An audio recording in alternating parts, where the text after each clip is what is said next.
जी, तो recording on हो गई है। मैं कह रहा था कि ये जो हमने लास्ट टाइम फॉर्म देखा था, इस फॉर्म के अंदर जो मैंने कल डिज़ाइन किया था, डिज़ाइन में मैंने इसको डिज़ाइन व्यू के अंदर कंट्रोल्स को ड्रैग करके यहाँ पे ड्रॉप किया था। मैं अगर उन कंट्रोल्स को ड्रैग ड्रॉप करने की बजाय अगर खुद कोड लिखना चाहूँ तो भी लिख सकता हूँ। जैसा कि कल हमने टेबल ऐड किया था, टेबल के अंदर टी आर्स ऐड की थी, टी आर्स के बाद टी डीज ऐड किए थे। इसी तरह मैं यहाँ पे एक और टी आर ऐड करता हूँ। टी आर का मतलब ये है कि जिस तरह ये चेक बॉक्स लिस्ट लगी हुई है ना, स्किल्स, ये स्किल्स लिखी हुई है, स्किल्स का टी आर जो है, इसके बाद मुझे ये बटन्स आ जाते हैं। मैं चाहता हूँ इन बटन्स के और स्किल्स के दरमियान में मैं टी आर ऐड करूँ, तो उसको टी आर को मैं ऐड कर सकता हूँ। मुझे पता है टी आर के अंदर 2 टी डीज होते हैं, ये एक टी डी हो गया और ये दूसरा टी डी हो गया, ये दोनों टेबल डाटा के लिए। अब मैं यहाँ पे लिखना चाहता हूँ upload your photo, for example your pick.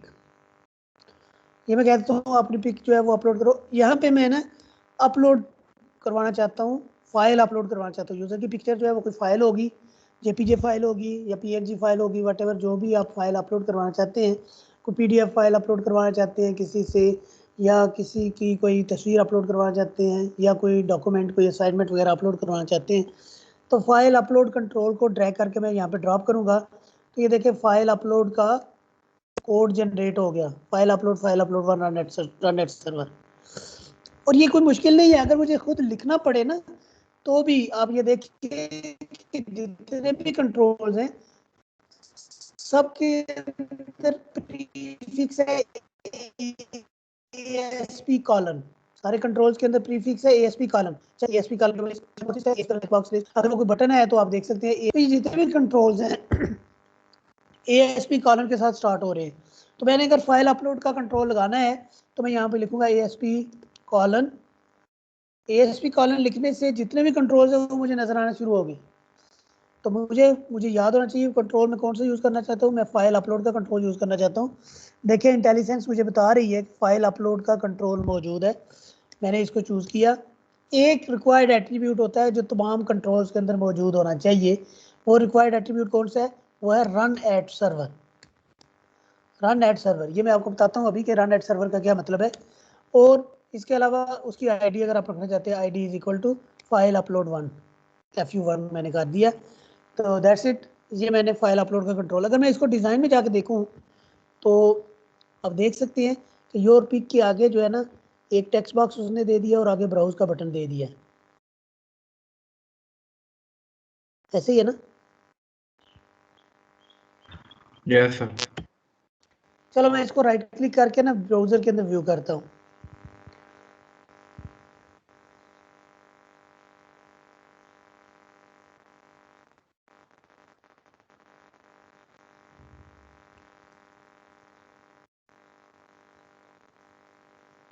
इस पेज को भी रिफ्रेश कर सकते हो बहरहाल, ये पेज है ना पिछला, ये पहले वाला पेज है जो हमने लास्ट टाइम बनाया था, इसको भी रिफ्रेश कर सकता हूँ। इसको रिफ्रेश करने से भी वो कंट्रोल आप देखिए ना वो लगा हुआ है और आपको नज़र आ रहा है choose file, no file chosen, your pic. यहाँ पे मैंने फाइल चूज़ करनी है, जो मैंने चूज़ फाइल पे जाना है तो उसने ये मुझे वहाँ से खोल दिया कौन सी फाइल को चूज़ करना चाहते हो। लेट्स सपोज मैं यहाँ से रूफ़ ताजी, लेट्स सपोज इस फाइल को अपलोड करना चाहता हूँ, ओपन करूँगा, ये देखे ना रूफ़ ताजी, ये यहाँ पे नज़र आने शुरू हो गए चूज़ फाइल के सामने। प्लीज़ कि ये फाइल मेरी चूज़ हो गई है। अब मैं इसको अपलोड कर सकता हूँ, रजिस्टर बटन के ऊपर इस फाइल को बैकएंड पे गेट कर सकता हूँ। डेटाबेस पे चाहूँ तो डेटाबेस पे स्टोर कर सकता हूँ, किसी फोल्डर के अंदर रखना चाहूँ तो किसी फोल्डर के अंदर रख सकता हूँ। समझ आ गई बात? तो सिर्फ ये मतलब ये कि एक एग्जांपल देने के लिए और पिछले लेक्चर के साथ आपको जोड़ने के लिए ये फाइल अपलोड का कंट्रोल मैंने यहाँ पे ड्रैग करके ड्रॉप किया है। अच्छा, हमने कल जो है ना वो यहाँ पे registration.aspx से यहाँ पे आ गया था please click here for registration, और हेयर पे क्लिक करते थे तो हम register.aspx पे चले जाते थे और वहाँ पे हमने ये फॉर्म डिज़ाइन किया था। अब मैं यहाँ पे ना बुलेटेड लिस्ट लगा सकता हूँ, बटन लगा सकता हूँ, कोई भी कंट्रोल है ना वो कंट्रोल लगाने के लिए आपको फॉर एग्जांपल मैं कहता हूँ कि माय फेवरेट फ्रूट्स आर, मैं बुलेटेड लिस्ट को सूरत में वो अपने फेवरेट फ्रूट बताना चाहता हूँ। ये बुलेटेड लिस्ट है, इसको ड्रैग करके यहाँ पे ड्रॉप करूँगा तो ये आगे बिल्कुल सेम उसी तरह जिस तरह के आपने चेक बॉक्स लिस्ट या drop down check box list या रेडियो बटन लिस्ट इस तरह लगाई थी ना, इसी तरह जब बुलेटेड लिस्ट भी लगाई तो आ गया एडिट आइटम्स। एडिट आइटम्स में जाके वो फ्रूट्स ऐड कर सकते हैं। फॉर एग्जांपल आप कहते हैं जी मैंने फ्रूट ऐड करना है मैंगो, ऐड हो गया। नेक्स्ट आप कहते हैं जी मैंने एप्पल ऐड करना है, एप्पल ऐड हो गया। आप क्या नेक्स्ट कहते हैं जी मैंने बनाना ऐड करना है, एन ए ये ऐड हो गया। आप इसको कहते हैं कि मैं इसको स्ट्रॉबेरी भी ऐड करना चाहता हूँ,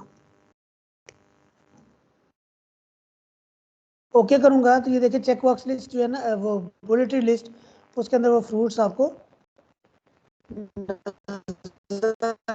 आ रहे हैं, माय फेवरेट फ्रूट्स आर, और उसको बुलेटेड लिस्ट नज़र आ रही है। ऐसे ही है ना। अगर आप चाहते हैं कि मैं जेंडर से पहले सिटीज़ भी लेना चाहता हूँ तो राइट क्लिक करें, इंसर्ट कर दे रो अबव, तो मैं कहता हूँ यहाँ से सिटी अपना चूज़ करो, सिटी। और यहाँ पे मैं चाहता हूँ वो सिटीज़ लिखे हुए नजर आए, जिस तरह आता है सेलेक्ट सिटी और उसमें से सिटी को सिलेक्ट करना होता है, तो वो हमारी ड्रॉप डाउन लिस्ट होती है। मैं ड्रॉप डाउन लिस्ट को ड्रैग करके यहाँ पे ड्रॉप करता हूँ तो ये देखिए ड्रॉप डाउन लिस्ट जो है ये मेरे सामने नजर आना शुरू हो गई। ये बिल्कुल उसी तरह वो कहते हैं एडिट आइटम्स। समझ आ रही है बात की?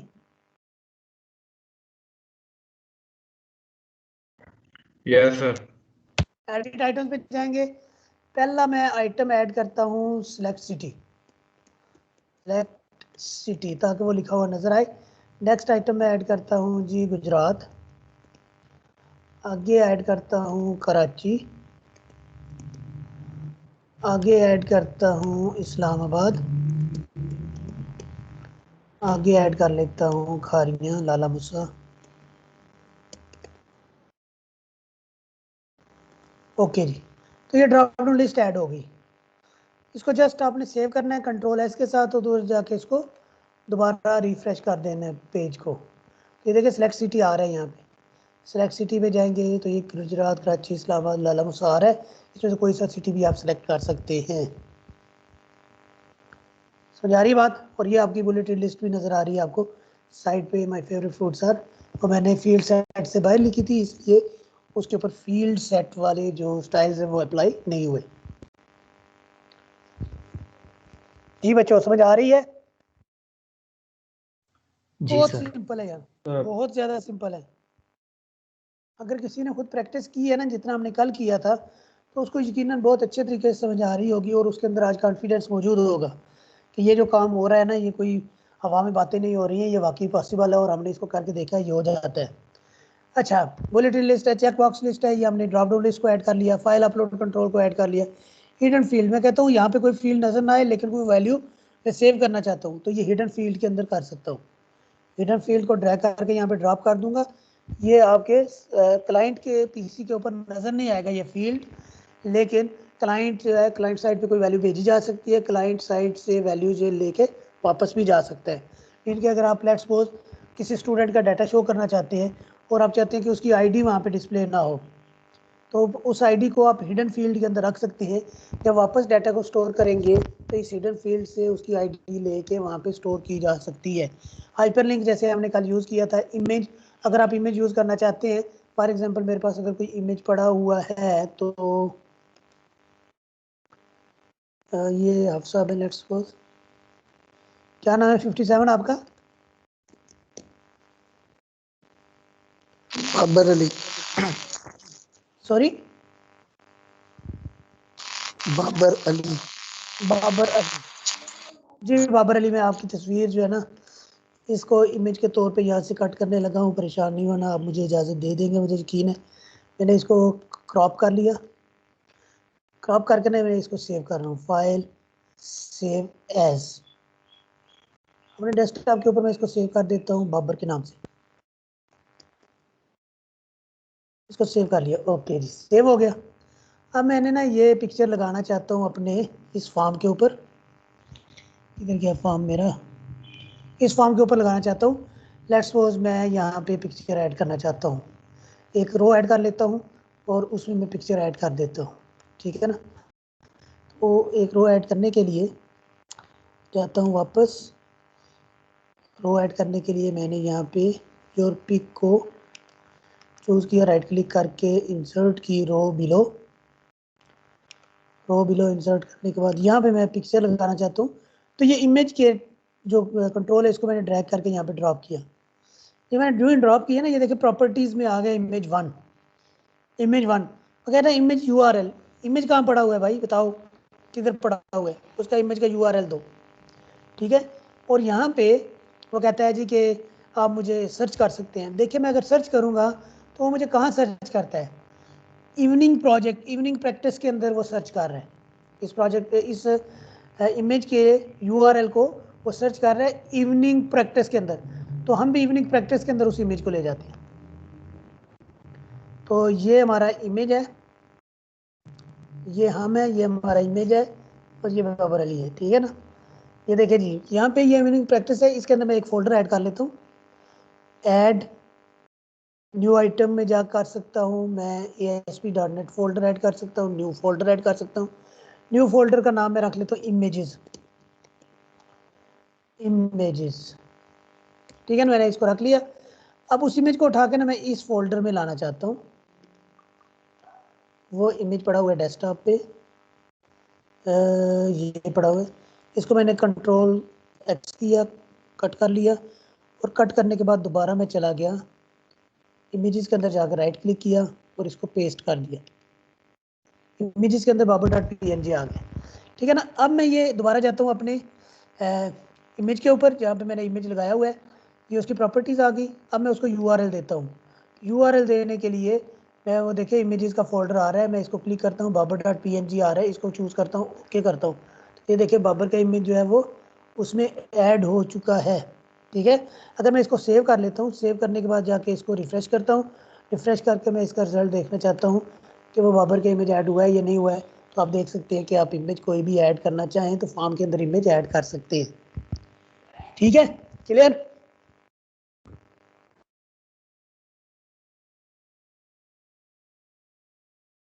बोल तो दिया करो, क्लियर, समझ आ गई? जी Yes, sir. sir. Very good.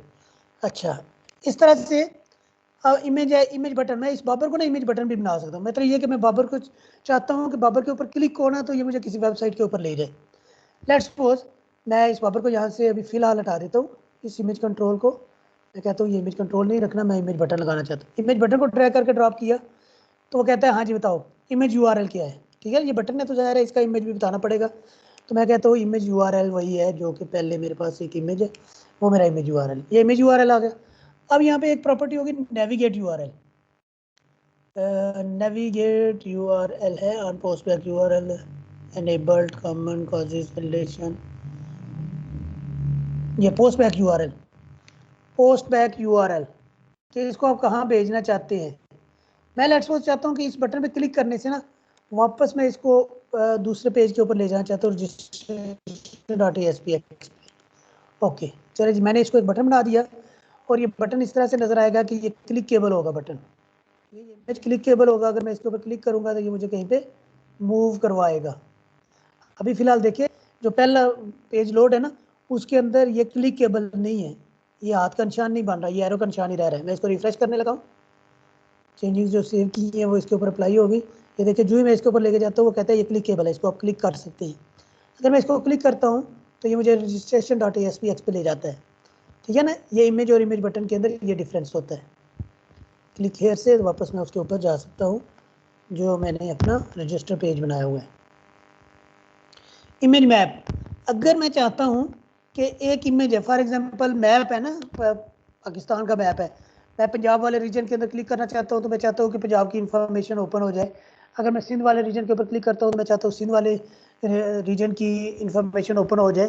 तो इस तरह से मैं इस इमेज को भी कह सकता हूँ कि अगर मैं ये सर के ऊपर क्लिक करता हूँ तो ये काम हो जाए, अगर मैं सर से नीचे यानी कि ये जो बॉडी बाकी नज़र आ रही है यहाँ पे क्लिक करता हूँ तो कोई और काम हो जाए। अगर ये बाबर के अलावा मैं ब्लैक होल के अंदर, ब्लैक रेक्टेंगल के अंदर इसको क्लिक करता हूँ तो ये काम हो जाए। ये काम करना चाहूँ तो मैं इसको कर सकता हूँ इमेज मैप के थ्रू। इमेज मैप के अंदर ना हॉटस्पॉट बनाते हैं। लेट्स सपोज इमेज मैप बना लेते हैं, इसको मैं क्लिक करता हूँ और डिलीट कर देता हूँ। इमेज मैप को ड्रैग करके ड्रॉप करता हूँ, ठीक है ना। फिर वो पूछेगा इमेज URL क्या है, तो मैंने उसको बताना है कि इमेज URL वही है जो बाबर मैंने PNG रखा हुआ है, वो इमेज URL ये आ गया। तो इसमें ना हॉटस्पॉट्स होंगे, ये देखिए हॉटस्पॉट्स कलेक्शन। अगर आप इसमें देखें तो वो उसके हॉटस्पॉट के मेंबर्स को कलेक्ट कर रहे हैं, ठीक है ना। ऐड करो जी, तो ये उसका हॉटस्पॉट ऐड होगा। अब कहता है सेट नहीं, हॉटस्पॉट मोड क्या रखना है। अगर इसको आप देखें तो इसके अंदर हो सकता है, तो कहता है नेविगेट करना चाहते हैं, पोस्ट बैक करना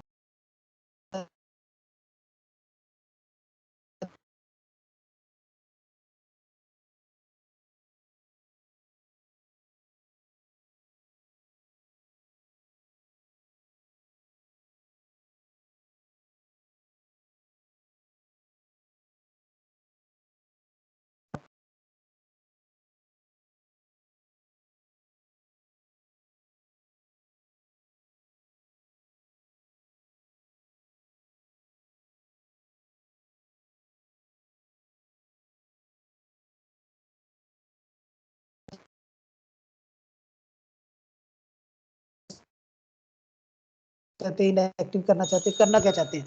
एक मिनट मेरे पास।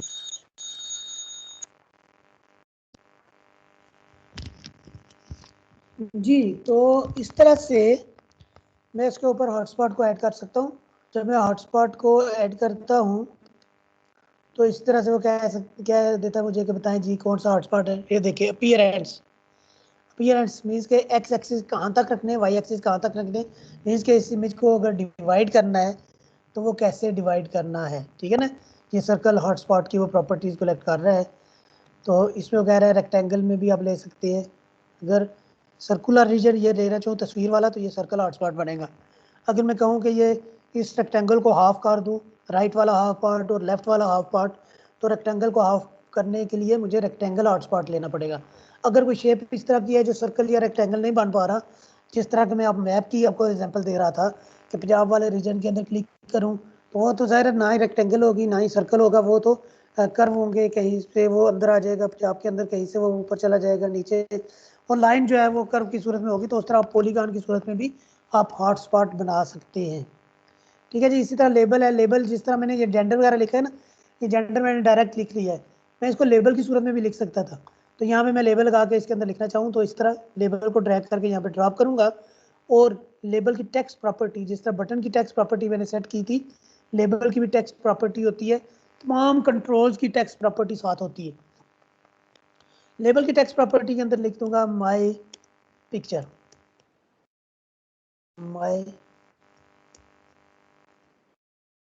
पिक्चर। ये मैंने इसको क्लिक किया, ये देखें माई पिक्चर के नाम से वो लेबल जो है वो बना हुआ नज़र आ रहा है। इस तरह लिंक बटन है, लिंक बटन उसी तरह जिस तरह वो हाइपर लिंक बनता है या एंकर टैग बनता है, लिंक बटन उसी तरह से नज़र आ रहा होता है, लिंक की सूरत में वो आपको वहाँ पे दिखाई दे रहा होता है। ये लेट्स सपोज मैंने लिंक बटन लगाया, लिंक बटन की भी टेक्स्ट प्रॉपर्टी है, मैं उसको सेट कर देता हूँ। फॉर एग्जांपल सेट कर देता हूँ, क्या सेट करूँ, वही सेट कर देता हूँ, गो बैक, गो बैक। अब मैंने इसके ऊपर किया, वो कहता है पोस्ट बैक यूआरएल क्या रखना है, कहाँ पे इसको पोस्ट बैक करवाना चाहते हैं। तो मैं कहता हूँ कि इसको रजिस्ट्रेशन डॉट ASPX पे पोस्ट बैक करवा दो, इसको सेव कर लो। सेव करने के बाद आप जाके इसको व्यू कर सकते हैं, ठीक है ना। ये देखिए गो बैक, यहाँ पे मैं क्लिक करूँगा तो वापस वहाँ पे ले जाएगा मुझे। लिंक बटन लिंक की सूरत में आपको डिस्प्ले होता है।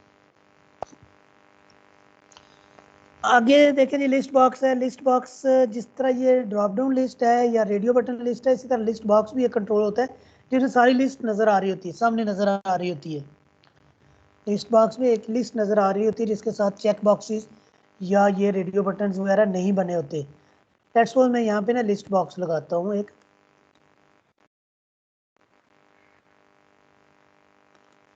इसको कहते हैं राइट क्लिक करके इंसर्ट रो बिलो, और यहाँ पे मैं लिस्ट बॉक्स लगाना चाहता हूँ।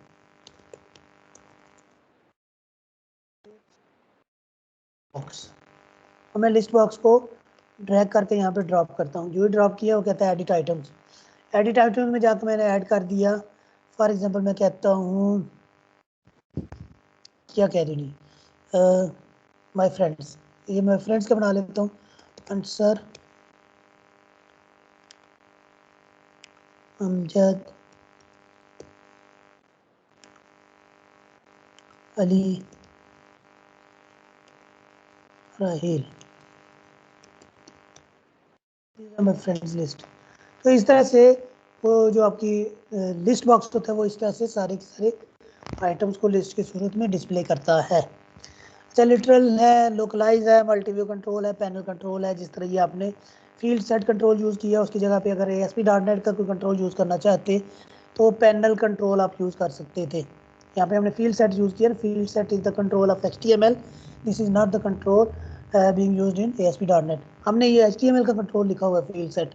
अगर उसके अगेंस्ट मैं कोई लिखना चाहता हूँ, कोई कंट्रोल रखना चाहता हूँ जो कि ASP.NET का कंट्रोल हो, तो उसके लिए मुझे पैनल लगाना पड़ेगा। पैनल कैसे लगाते हैं? लेट्स सपोज मैं यहाँ पे एक पैनल ऐड करने जा रहा हूँ।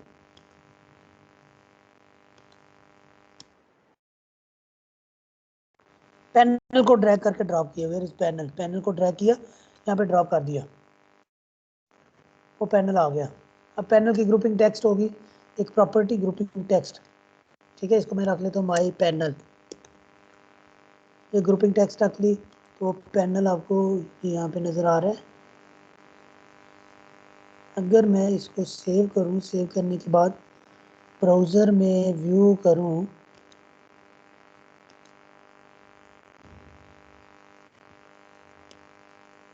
अब देख रहे हैं ये माई पैनल, उसने पैनल ऐड कर दिया। इसके अंदर फर्दर कंट्रोल ऐड किए जा सकते हैं, तो बिल्कुल सेम एज इट इज़।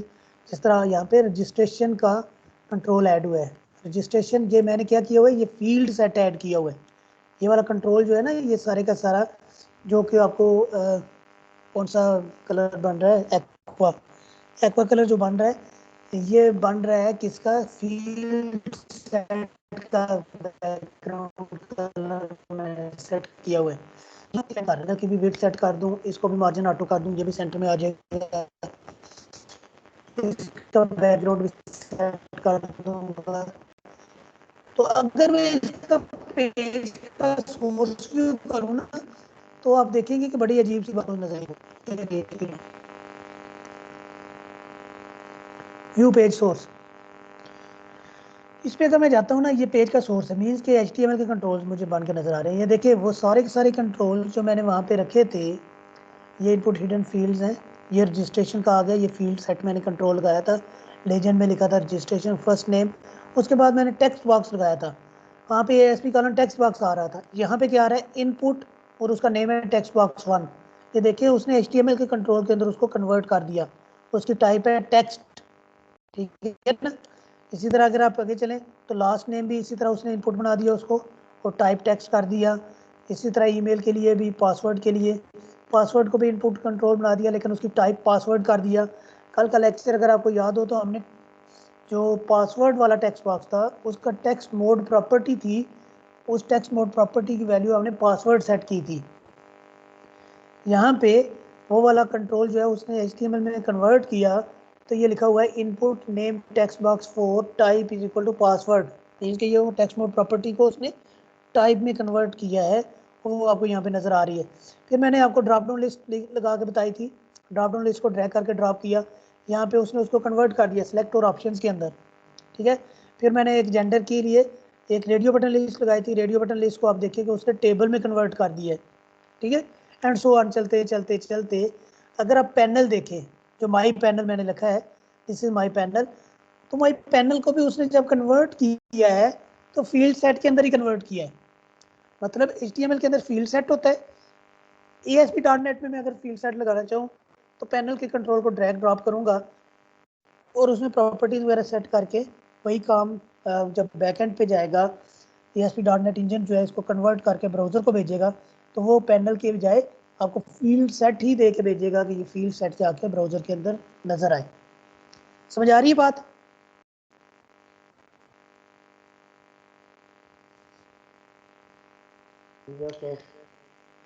अच्छा, इसी तरह ये ना मैंने एक बुलेटेड लिस्ट ऐड की, मैंने बुलेटेड लिस्ट ऐड की, मैंगो एप्पल बनाना, तो उसने बुलेटेड लिस्ट को अनऑर्डर्ड लिस्ट कर दिया। ये लिस्ट आइटम्स है उसकी, list item mango, list item banana, list item apple, list item strawberry. तो इस तरह से ये लिस्ट आइटम बना के, मीन्स कि उसने बुलेटेड लिस्ट को, मुझे फ़ायदा क्या हुआ कि मेरे पास एक ही तरह से मैं जब कंट्रोल, चाहे मैं ड्रॉप डाउन लिस्ट को ड्रैग करके ड्रॉप करूं, चाहे बुलेटेड लिस्ट को ड्रैग करके ड्रॉप करूं, चाहे मैं रेडियो बटन लिस्ट को ड्रैग करके ड्रॉप करूं, चाहे चेक बॉक्स लिस्ट को ड्रैग करके ड्रॉप करूं, चाहे लिस्ट बॉक्स को ड्रैग करके ड्रॉप करूं, मैं जिस भी लिस्ट कंट्रोल को ड्रैग करके ड्रॉप करता हूँ ना, तो एक सिमिलर आगे डायलॉग बॉक्स आता है, एडिट आइटम्स।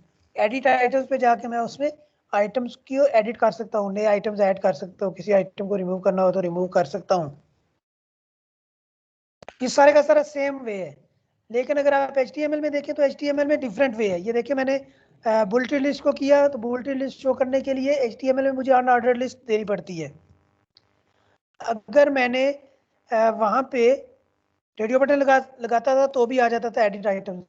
लेकिन यहाँ पे अगर रेडियो बटन लगानी है, रेडियो बटन लिस्ट देनी है मैंने, तो सिलेक्ट और ऑप्शंस की सूरत में मुझे वो देना।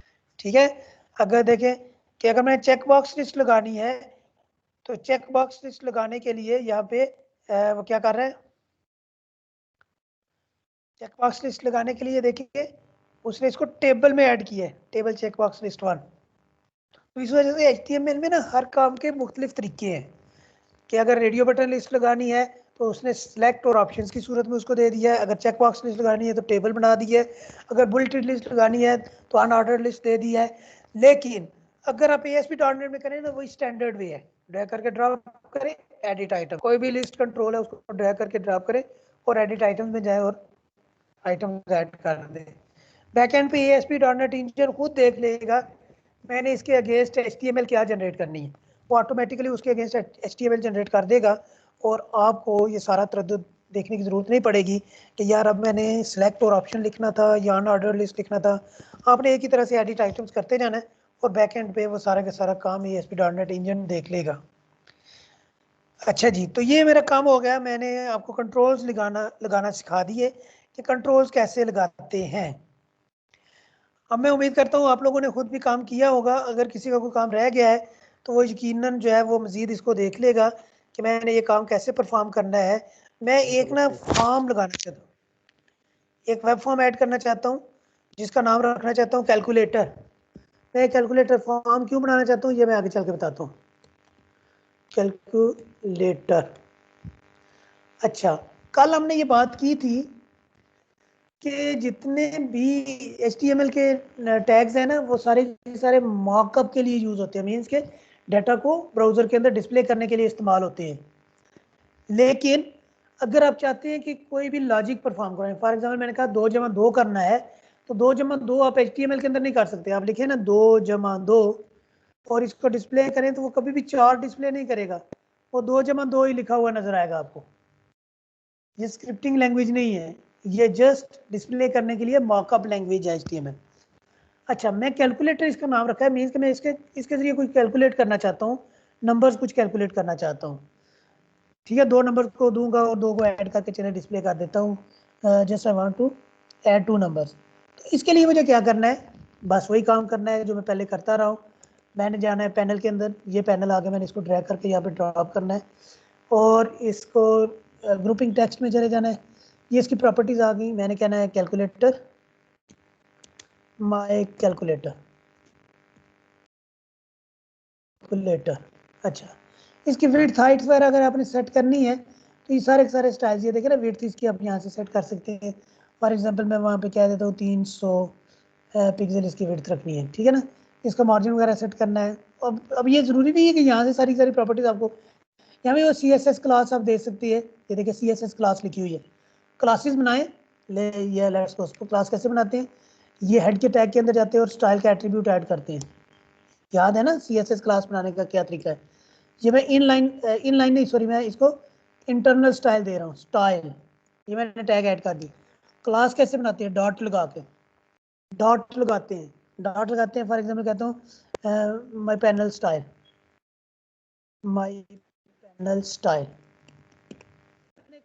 और इसके अंदर ये क्लास वेक्टर है ना, डॉट लगा दिए। तो मैं ये कह देता हूँ जी for example margin colon auto, मैंने इसका करना है और बैकग्राउंड कलर इसका सेट करना है, बैकग्राउंड कलर इक्वल्स येलो।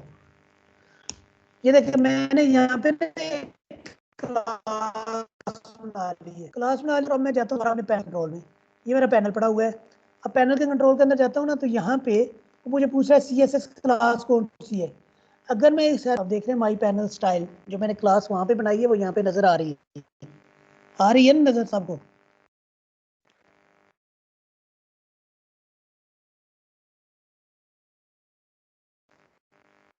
बच्चों बोल तो दिया करो अगर नजर आ रही Yes, है, sir. आ रही है नजर। Yes, sir. Yeah. Yes, sir. Very good, इसको मैंने चूज़ किया, ये चूज़ किया तो आप देखिए वो स्टाइल अप्लाई हो गया है।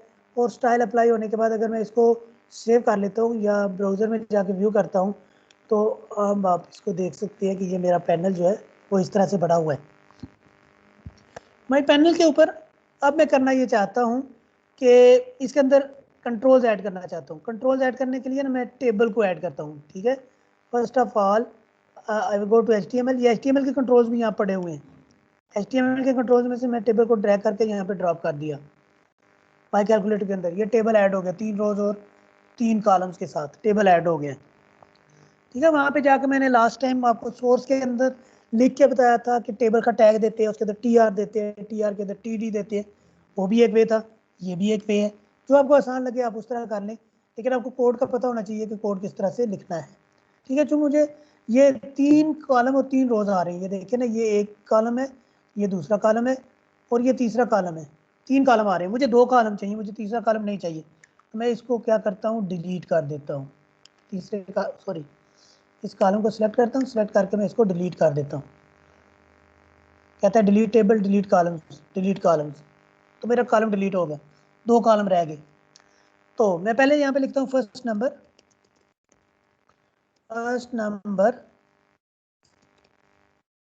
मुझे फर्स्ट नंबर एंटर करना है तो मुझे यहाँ पे टेक्स्ट बॉक्स देना है। और फिर टेक्स्ट बॉक्स को ज़ाहिर मैं यहाँ पे सर्च कर लेता हूँ।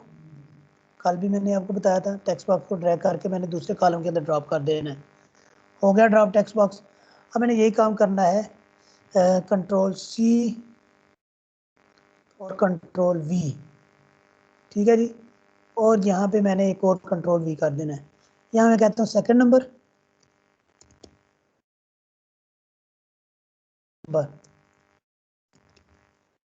ठीक है जी। और यहाँ पे मैं डिस्प्ले कर देता हूँ रिजल्ट। रिजल्ट, अब मैंने ना एक रो ऐड करनी है इसके अंदर, जो बटन लगाना है मैंने, जब उस बटन को क्लिक करूंगा तो वो सम करेगा ना। तो मैं इसमें इंसर्ट कर रहा हूँ रो बिलो, और यहाँ पे मैं बटन लगा देता हूँ। बटन को सर्च कर लेता हूँ, BUTTON बटन। इसको ड्रैग करके मैं यहाँ पे ड्रॉप कर लेता हूँ। ये बटन यहाँ पे आ गया, मैं चाहता हूँ इसको राइट अलाइन होना चाहिए था। राइट अलाइन करने के लिए मैं चला जाता हूँ सोर्स के अंदर। सोर्स के अंदर भी जा कर सकता हूँ, यहाँ से भी कर सकता था कि मैं यहाँ पे CSS क्लास एक ऐड कर लूँ बटन के लिए और उसको राइट अलाइन कर दूँ। और दूसरा तरीका ये है कि मैं इनलाइन बटन, इनलाइन स्टाइल्स भी ऐड कर सकता हूँ। तो वो बिल्कुल सारा कुछ कर सकते हैं जो कुछ आप वहाँ पे करते थे, ठीक है ना। इसके अंदर जो बटन लगे वो TD के अंदर लगा है, तो TD को जाकर मैं स्टाइल देता हूँ, style text align colon right. Right side पे इसको अलाइन करना चाहता हूँ।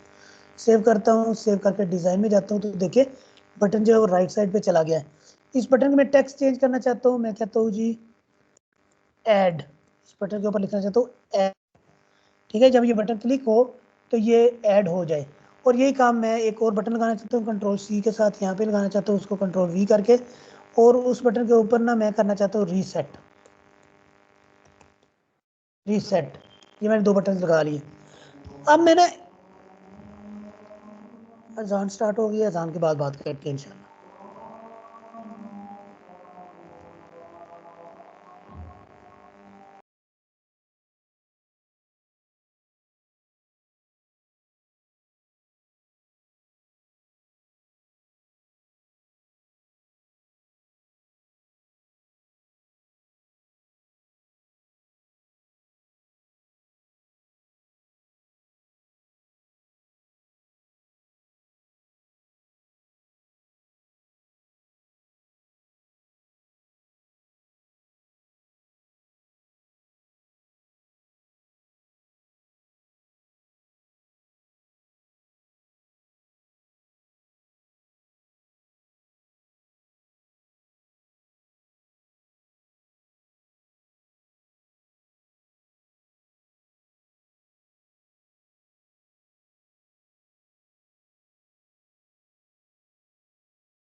अच्छा जी, तो मैंने एक बना लिया है, मीन्स के पैनल बना लिया है। पैनल के अंदर मैंने कुछ कंट्रोल्स ऐड कर दिए हैं और मैं कहता हूँ जब ऐड के बटन को क्लिक करूँ तो वो रिजल्ट जो है वो टेक्स्ट बॉक्स में अंदर नजर आना शुरू हो जाए।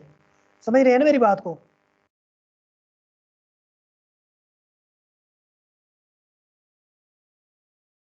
Yes sir. Very good. अच्छा, अब ये ना इनकी आईडी अगर देखना चाहूँ मैं तो ये देखिए ये टेक्स्ट बॉक्स 1 है, इसकी आईडी अगर देखूंगा ये टेक्स्ट बॉक्स 2 है, इसकी आईडी देखूंगा तो टेक्स्ट बॉक्स 3 है। मैं ऐसे भी रहने दूं तो मैं काम चला सकता हूँ, लेकिन बेहतर अप्रोच ये होती है कि इन कंट्रोल्स को मीनिंगफुल नेम दें। मीनिंगफुल नेम, मीनिंगफुल नेम का मतलब ये है कि मैं इनकी आईडीज को सेट करता हूँ। मैं इसको टेक्स्ट बॉक्स 1 की बजाय मैं कहता हूँ TXT फर्स्ट, कि ये फर्स्ट नंबर के लिए। इसको लेता हूँ और इसकी आईडी सेट कर देता हूँ TXT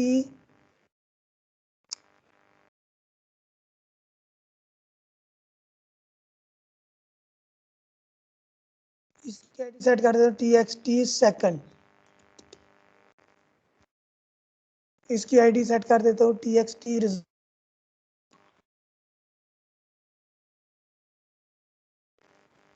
बटन आ गया, इसकी मैं आईडी सेट कर देता हूँ BTN ऐड।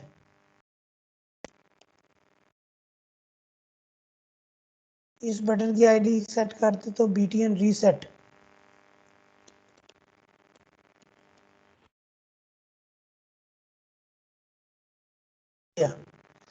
सेव करने के बाद और इसको जाकर मैं ब्राउज़र में व्यू करता हूँ तो ये इस तरह से आपको एक छोटा सा कैलकुलेटर नज़र आएगा जो कि ऐड कर सकता है नंबर्स को।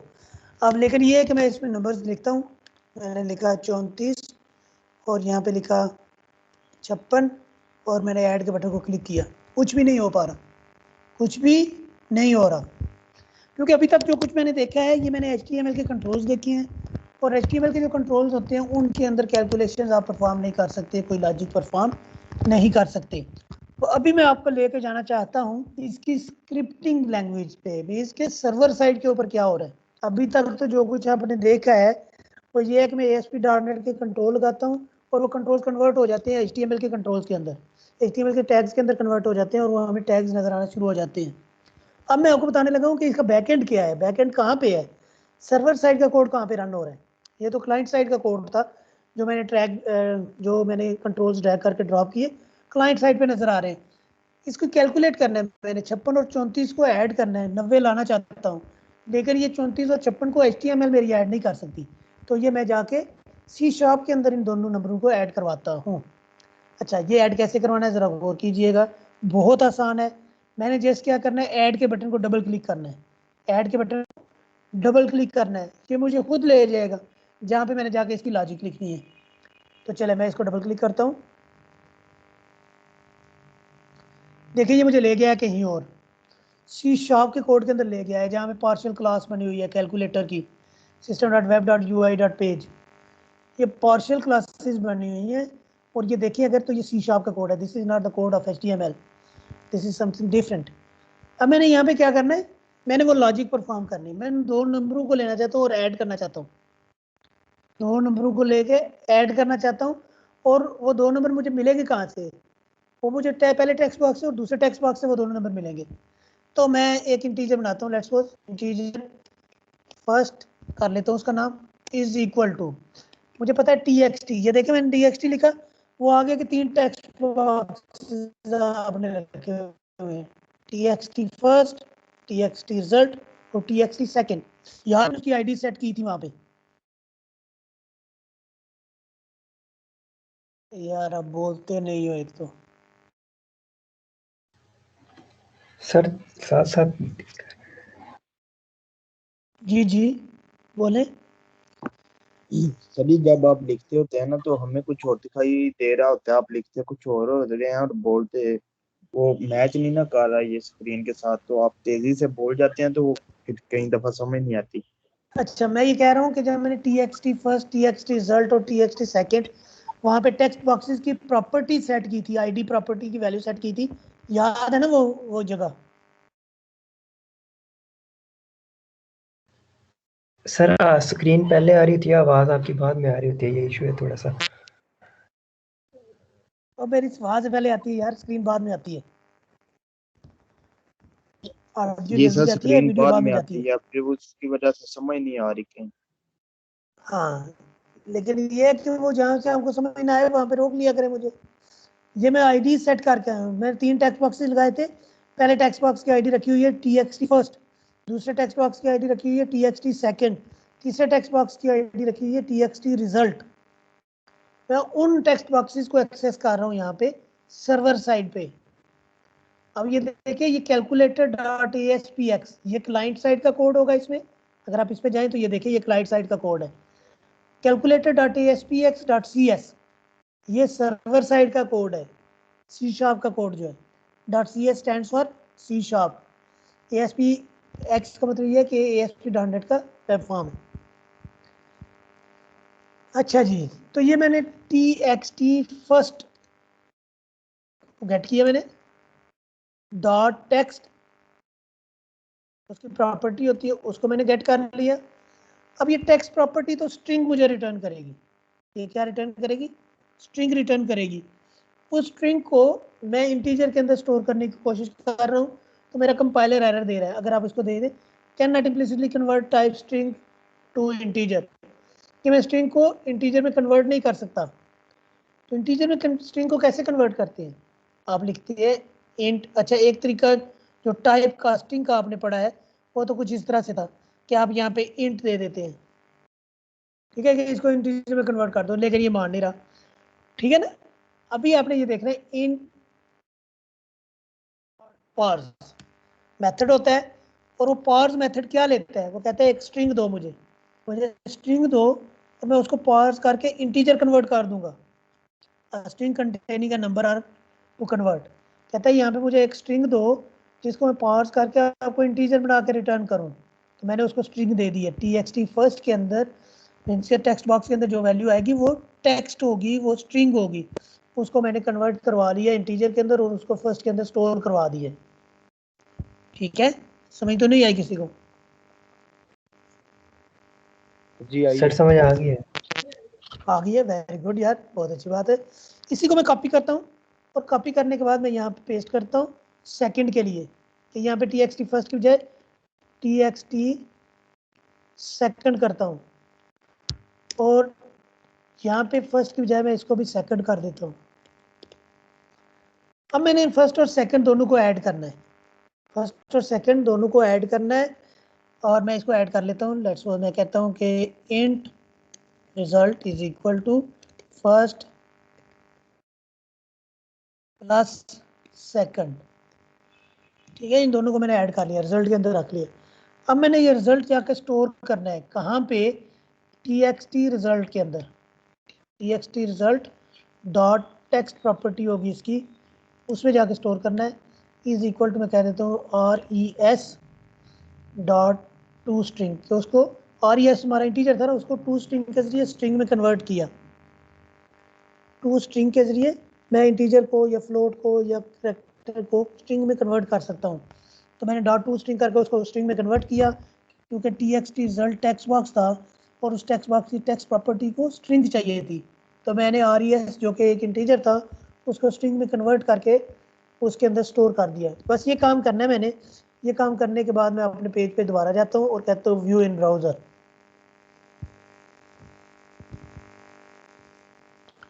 ब्राउज़र में मुझे व्यू होना नज़र आ गया, व्यू हो रहा है पेज। अब मैंने करना क्या है कि इसके ऊपर, ये मेरा पेज है, ये लास्ट पेज है जो अपलोड हुआ है, कहते हैं 34 और 56 को मैंने ऐड करना है। ऐड के बटन को क्लिक करता हूँ तो आप देख रहे हैं कि 90 रिजल्ट के अंदर आ गया है। आ गया ना? Yes sir. जी सर। अगर मैं यहाँ पे 340 दे दूँ और फिर या 349 आ गए ऐड करूँगा, तो उस हिसाब से ये उसको ऐड कर देगा। 349 और 56 को ऐड करके 405 आ गया। ये 556 को मैं इसके अंदर ये वाला नंबर ऐड करता हूँ, ऐड करूँगा तो वो वाला नंबर आ जाएगा। ठीक है, एक छोटा सा कैलकुलेटर बन गया हमारा। अच्छा, अब आपने कल अगर पेज डिज़ाइन किया है तो मैं अब आपको अगला टास्क ये दूंगा कि एक किस तरह का कैलकुलेटर बनाए ना, वो ऐड करना चाहे तो ऐड कर ले, सब्ट्रैक्ट करना चाहे तो सब्ट्रैक्ट का बटन लगाओ, मल्टीप्लाई करना चाहे तो मल्टीप्लाई का बटन लगाओ, डिवाइड करना चाहे तो डिवाइड का बटन लगाओ, और वो इस तरह से तीसरे टेक्स्ट बॉक्स के अंदर आपको रिजल्ट शो करवा रहा हो। कर सकते हैं ना ये काम? तो जी सर, इजीली कर सकते हैं। इजीली कर सकते हैं, वेरी गुड, शाबाश। ये काम आपने करना है कि कैलकुलेटर बनाना है छोटा सा, और उस कैलकुलेटर के अंदर आपने मुख्तलिफ बटन लगाने हैं और उन बटन के पीछे आपने जाके कोडिंग करनी है। अच्छा, अभी मैंने ऐड के बटन को तो कोड कर लिया है, लेकिन रीसेट के बटन को देखिए, मैं रीसेट को क्लिक कर रहा हूँ लेकिन वो मेरे टेक्स्ट बॉक्सेस खाली नहीं हो रहे, क्योंकि मैंने रीसेट के पीछे कोड ही कोई नहीं लिखा, नहीं ना लिखा कोड। तो रीसेट के पीछे कोड कैसे लिखेंगे? रीसेट बटन को डबल क्लिक करेंगे, उसमें चला गया, तो मैंने अब जाके यहाँ पे कोड लिखना है। कोड क्या लिखना है? मैंने कहना है txt first dot text property is equal to empty string, उसमें ऐड कर देनी है txt second dot text property, उसको मैंने असाइन कर देना है एम्प्टी स्ट्रिंग। और तीसरा txt रिजल्ट है मेरे पास डॉट टेक्स्ट प्रॉपर्टी, उसको मैंने एम्प्टी असाइन कर देना है। समझ आ गई बात? Yes sir. Yes sir. अच्छा चले, मैं कैलकुलेटर डॉट ASPX पे जाता हूँ और इसको जाके दोबारा से व्यू इन ब्राउज़र करता हूँ।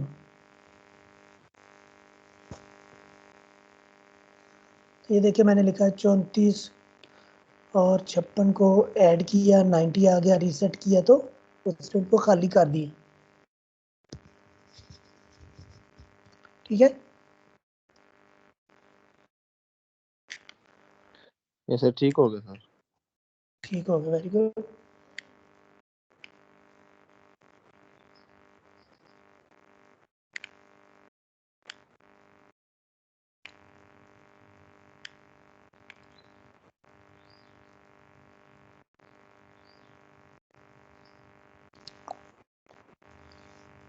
नॉट रिस्पॉन्डिंग स्टेट पे चला गया जरा। सर एक क्वेश्चन था इधर। जी जी जी बोले। सर ये सी शार्प की जगह हम जावास्क्रिप्ट नहीं यूज कर सकते इधर? कर सकते थे, हम एक्चुअली वो चीज़ पढ़ रहे हैं कि जो आपने पहले नहीं पढ़ी हुई, जो आपने पढ़ी हुई है उसको तो मैं कहता हूँ कि वो आपने ठीक पढ़ी हुई है। HTML को हमने नहीं पढ़ना, CSS को हमने नहीं पढ़ना, जावास्क्रिप्ट को हमने नहीं पढ़ना, क्योंकि वो चीज़ें आपने पहले पढ़ ली हुई हैं। हमने वो चीज़ें पढ़नी है, ASP.NET के कंट्रोल्स पढ़ने हैं, C# का कोड पढ़ना है, और फिर हम MVC की तरफ जाएंगे इंशाल्लाह ताला, और MVC को देखेंगे कि MVC में क्या होता है, और आगे अगर सर वक्त मिला तो ASP का। सर इस कोर्स के अंदर हम एंड्रॉयड डेवलपमेंट पढ़ेंगे? नहीं नहीं नहीं नहीं नहीं नहीं, इसमें मोबाइल वेब एप्लीकेशन मैं आपको बताऊंगा, और मैं आपको हिंट दे दूंगा बहरहाल, जब हम एक एप्लीकेशन बना लेते हैं ना छोटी सी, तो फिर मैं आपको एक हिंट दे दूंगा कि डेस्कटॉप एप्लीकेशन में आप कैसे काम करते हैं। बस डेस्कटॉप एप्लीकेशन आप खुद कर लेंगे, वेब एप्लीकेशन के ऊपर हम काम करेंगे, और जो बाकी रह जाएगा ना कि एंड्रॉयड एप्लीकेशन, वो तो आपका अलग से कोर्स है मोबाइल एप्लीकेशन डेवलपमेंट का, वो हो सकता है आपको अगले सेमेस्टर में ऑफर हो या ना हो, वो डिपेंड करता है रिसोर्सेज पे। ठीक है सर। अच्छा जी, तो हमने जो काम कर लिया है वो ये कर लिया है कि कैलकुलेटर बना लिया, और उस कैलकुलेटर के अंदर मैंने आपको बता दिया है कि सर्वर साइड के ऊपर कंट्रोल्स को कैसे एक्सेस करते हैं। इसमें हमने बहुत सारी चीज़ें देख ली हैं। अब आपको ये कैलकुलेटर सर एक क्वेश्चन, ASPX तो नज़र आ रहा है, कैलकुलेटर डॉट ASPX तो नज़र आ रहा है, लेकिन वो C# वाला calculator dot ASPX dot CS कहाँ पे है? अगर आप इस एरो को क्लिक करें तो आप देख सकते हैं calculator dot ASPX dot CS भी इसके अंदर ही मौजूद है, जिसके अंदर C# का कोड आ रहा है। इसके अंदर आपको आपका फ्रंट एंड का कोड आ रहा है कैलकुलेटर डॉट ASPX के अंदर, और calculator dot ASPX dot CS के अंदर आपको बैक एंड का कोड नजर आएगा।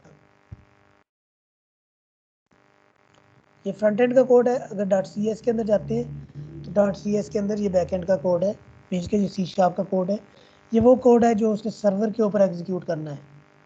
इसके आपने पेज को रिक्वेस्ट करना है, पेज को रिक्वेस्ट करने के लिए सर्वर पे जाएगा, रिक्वेस्ट सर्वर पे जाएगी। अगर आप देखिए ना यहाँ पे भी, अगर अभी मैं इसको व्यू करवाऊँ ब्राउज़र के अंदर,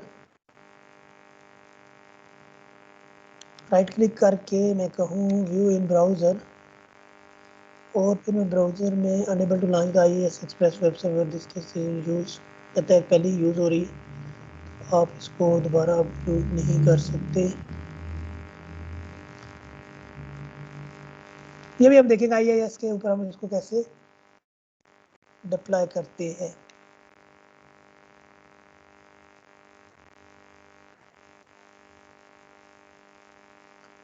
ये आ गया। मैं देखिए जब ऐड का बटन क्लिक करता हूँ 45 और 56 और इसको मैं ऐड का बटन क्लिक करता हूँ। आप यहाँ पे देखिएगा, यहाँ पे जहाँ पे ये इसका पेज आ रहा है ना, उसका टाइटल आ रहा है लोकल होस्ट वेयर, यहाँ पे देखिएगा कि ये पोस्ट बैक होता है, मीन्स कि ये रिक्वेस्ट सर्वर को जाती है। ये एक आधे सेकंड के लिए ब्लिंक करता है यहाँ पे, कि मीन्स कि ये सर्वर को रिक्वेस्ट गई है। चूँकि सर्वर मेरी लोकल मशीन है, फ़ौरन रिक्वेस्ट को रिस्पॉन्ड हो जाता है। अगर आप वेबसाइट के ऊपर काम कर रहे होते हैं ना, आप बटन क्लिक करके थोड़ा सा वेट करना पड़ता है। जैसा आप LMS के ऊपर अपने व्यू अटेंडेंस करते तो LMS के ऊपर वो गरारी सी घूमना शुरू हो जाती है कि ये काम हो रहा है। मीन्स कि वो सर्वर के ऊपर उस वक्त रिक्वेस्ट जाती है और सर्वर उसको रिस्पॉन्ड करता है। ये देखिए ऐड का बटन क्लिक करूंगा तो यहाँ पे आपको ये ब्लिंक नजर आएगा कि यहाँ से पेज ब्लिंक हुआ है, पोस्ट बैक हुआ है।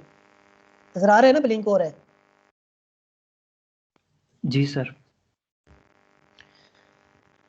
तो ये एक्चुअली उस सर्वर को रिक्वेस्ट जाती है, और सर्वर को रिक्वेस्ट जाती है तो सर्वर साइड वाला कोड भी साथ उसके एग्जीक्यूट होता है।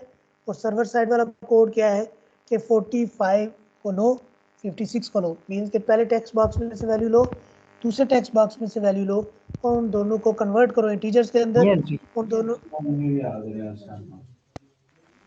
अपने माइक को म्यूट रखो यार। इंटीजर्स को ऐड करो, इंटीजर्स को ऐड करके तीसरे टेक्स्ट बॉक्स के अंदर रखो, स्ट्रिंग में कन्वर्ट करके। ये सर्वर साइड के ऊपर सारा कुछ बताया जा रहा है। और जब मैं ये ऐड का बटन क्लिक करता हूँ तो ये रिक्वेस्ट सर्वर को जाती है और सर्वर ये काम परफॉर्म करता है हमारे लिए। अच्छा, अगर आप इसको रीसेट कर दें, रीसेट करने के बाद मैं इसको ऐड करता हूँ, इसको ऐड करता हूँ, माइक म्यूट कर दो। स्क्रीन नजर आ रही है मेरी? जी सर। क्या एरर आया है? Input string was not in correct format. Error आ गया ना? एरर नजर आ रहा है आपको?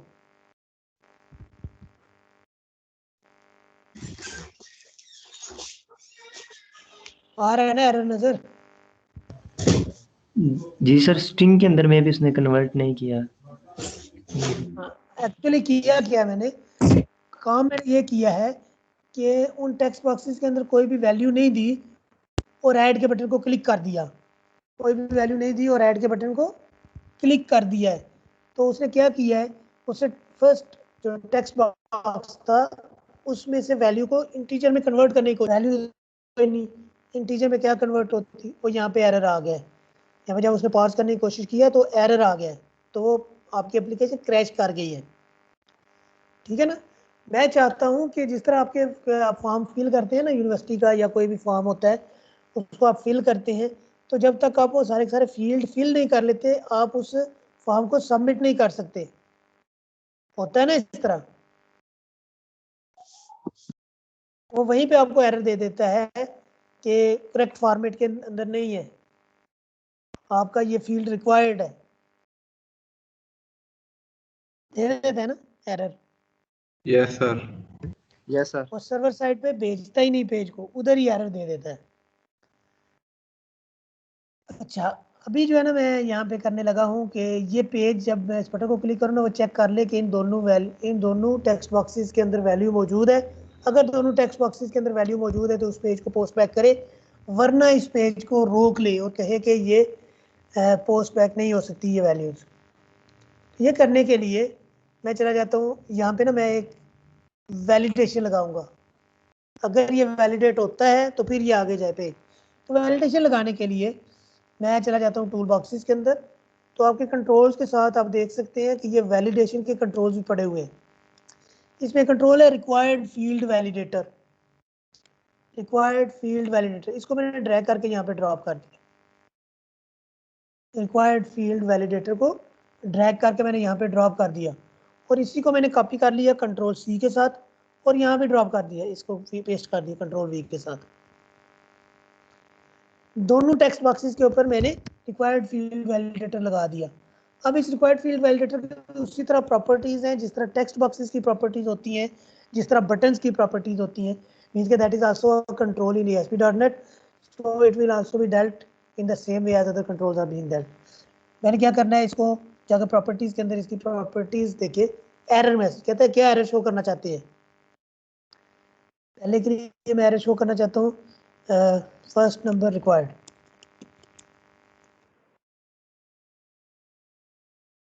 दूसरे के लिए अगर मैं जाऊँ तो प्रॉपर्टीज में जाऊँ तो वो ये पूछ रहा है क्या एरर शो करना चाहते हैं, तो यहाँ पे मैं कह देता हूँ second number required, second number required. अच्छा, ये मैंने उसको एरर्स बता दिए कि ये एरर्स आने चाहिए। अच्छा, ये वाला रिक्वायर्ड फील्ड किस फील्ड को चेक करेगा और बताएगा कि वो नंबर रिक्वायर्ड है या नहीं है, मीन्स के नंबर प्रोवाइड किया गया कि नहीं किया गया। तो यहाँ पे एक प्रॉपर्टी होती है कंट्रोल टू वैलिडेट, किस कंट्रोल को वैलिडेट करना है।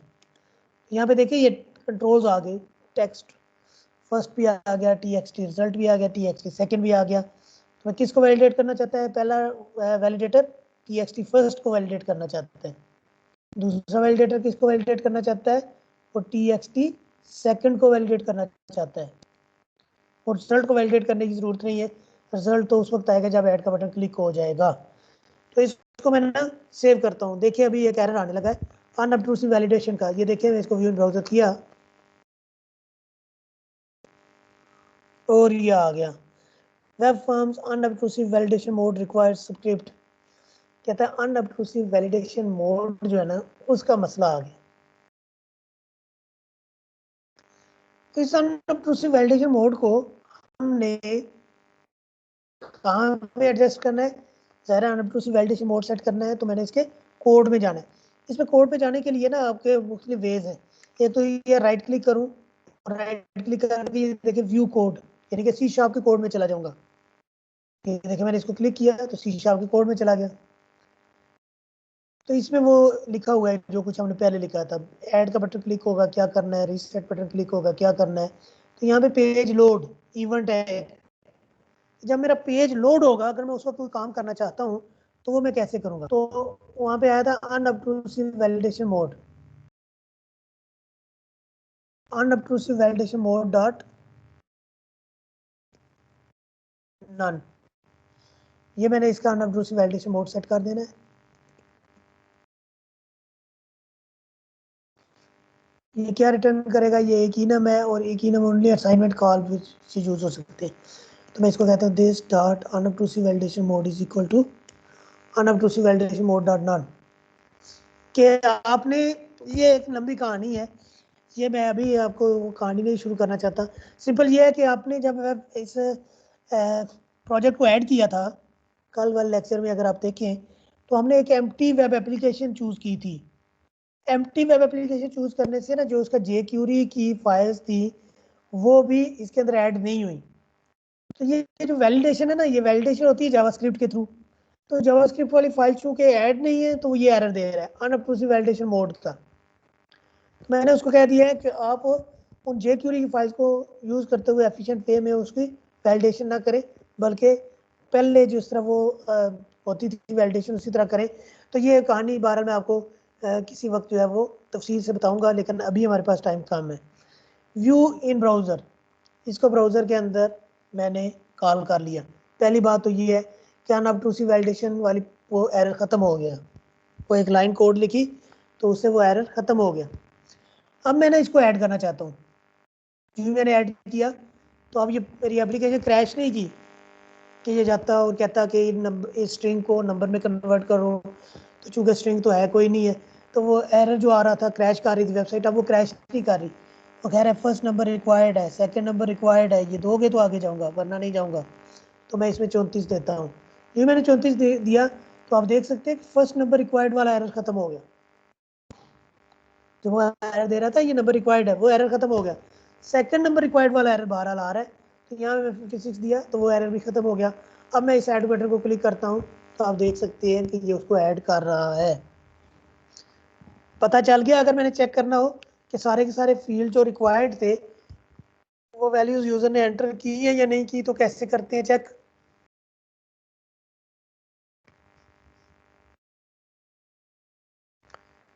हेलो। कभी कभी मुझे लगता है मैं ऐसे ही ना हवा में बातें करता रहता हूँ और आप लोग सोए रहते हैं या उसको वीडियो अपने लेक्चर को अटेंड करके खुद चले जाते हैं, ऐसे सर होता है ना। जी माइक सर। ऑन नहीं था।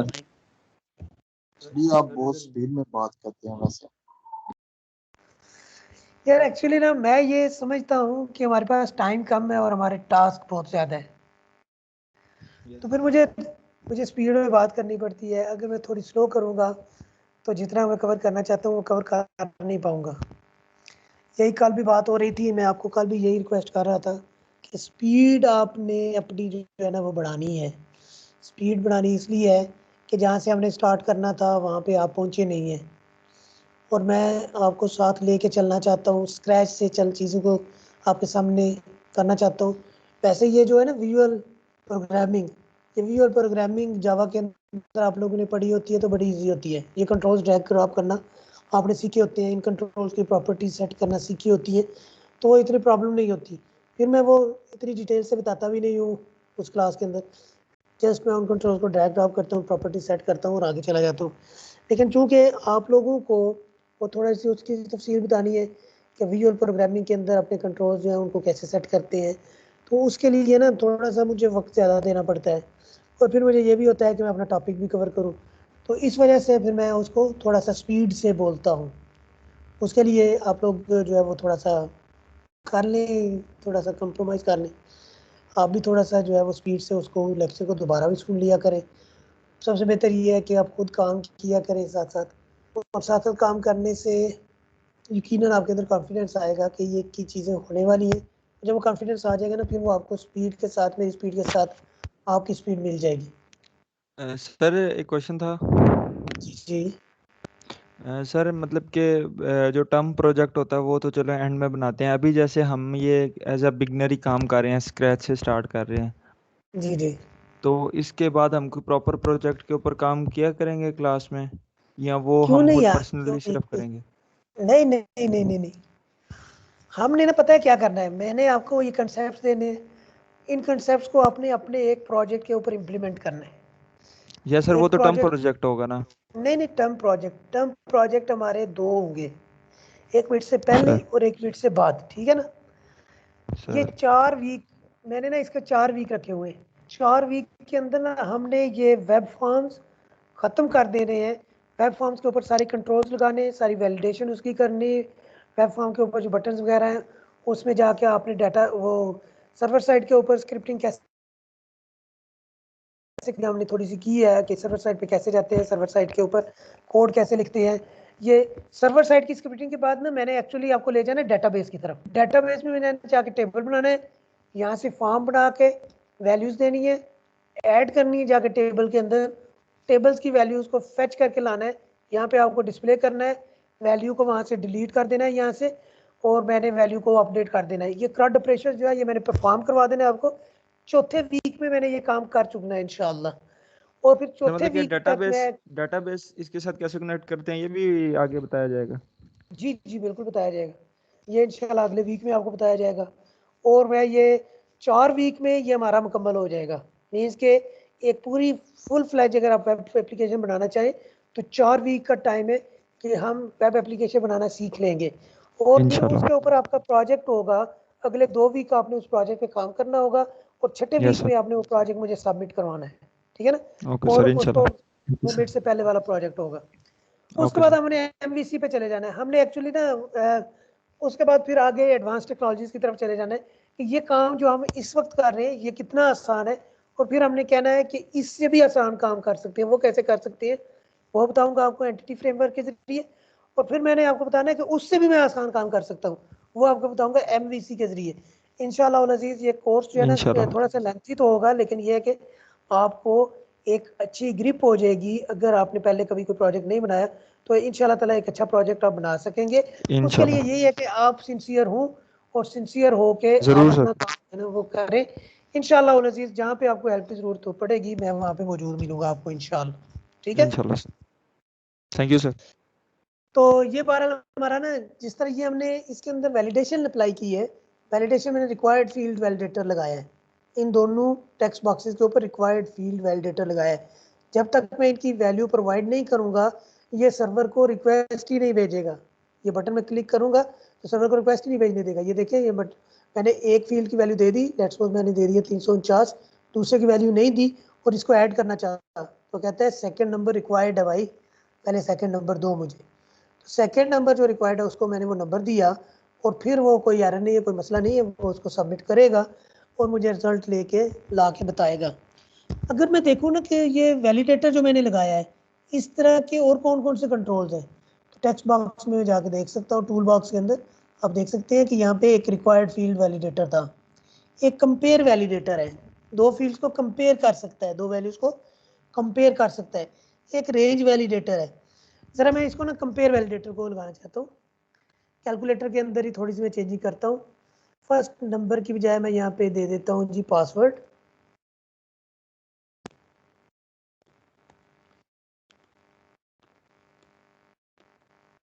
और सेकंड नंबर की जगह पे मैं देता हूँ री एंटर, होता है एंटर पासवर्ड और री एंटर पासवर्ड। और माई कैलकुलेटर की बजाय ना मैं इसकी ग्रुपिंग टेक्स्ट में कर देता हूँ फॉर एग्जाम्पल वैलिडेशन डेमो।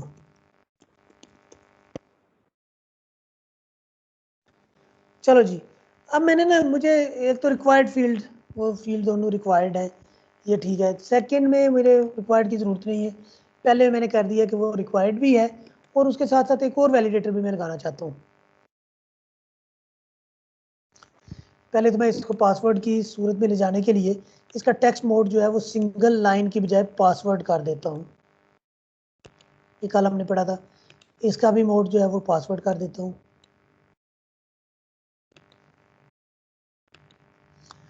दोनों पासवर्ड हो गए। अब ये है कि वो फर्स्ट फील्ड रिक्वायर्ड है और सेकंड फील्ड में ना मैं यहाँ पे कंपेयर वैलिडेटर लगाना चाहता हूँ कि ये वैल्यू को कंपेयर करे पिछले फील्ड के साथ, पासवर्ड के साथ ये वाली फील्ड की वैल्यू कंपेयर करे कि उन दोनों फील्ड की वैल्यू इक्वल है या नहीं है, ठीक है ना, और यहाँ पे रिजल्ट को डिस्प्ले करे। और ऐड की बजाय ना मैं यहाँ पे कर देता हूँ सबमिट, बटन के ऊपर लिखा हुआ नजर आए सबमिट।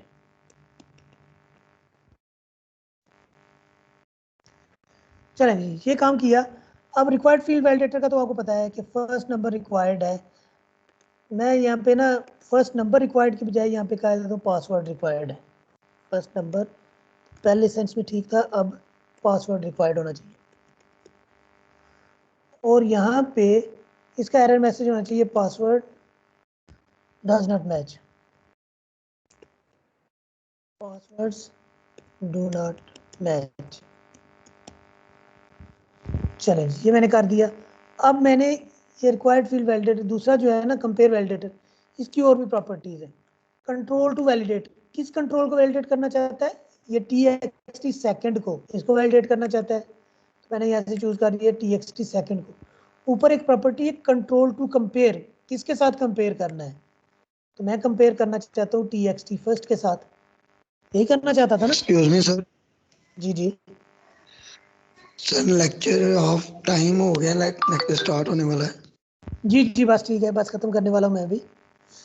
और मैंने इसको ना ये किसको कंपेयर करना है और किसके साथ कंपेयर करना है, ये करने के बाद मैंने इसको व्यू इन ब्राउजर कर लिया। तो आप देख रहे हैं कि यहाँ पे मुझे पासवर्ड और री एंटर नज़र आ रहा है। मैंने यहाँ पे दिया 1 2 3 और यहाँ पे दे दिया 1 2 3 4, इसको सबमिट किया और देखिए password do not match, passwords आपस में मैच नहीं कर रहे। वो 1 2 3 है तो जी 1 2 3 4 है, आप उसमें 4 दे दो, 4 दे दोगे और सबमिट करोगे तो फिर वो एरर देखा ख़त्म हो गया, ठीक है।